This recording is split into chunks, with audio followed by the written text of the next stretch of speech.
विद्यार्थी मित्रांनो, नमस्कार. आपण आपल्या दैनंदिन आयुष्यात वेगवेगळी कामं करतो, परंतु कधी-कधी एखादं काम करणं खूप महत्त्वाचं होऊन जातं.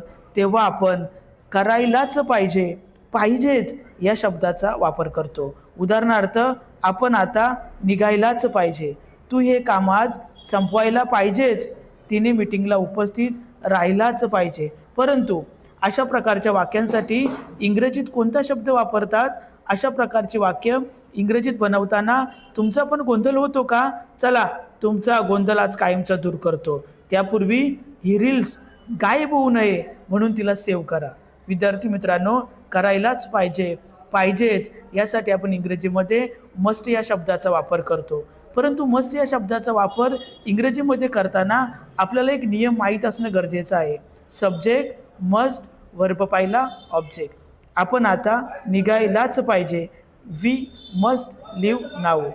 तू हे काम आज संपवायला पाहिजेच. You must finish this work today.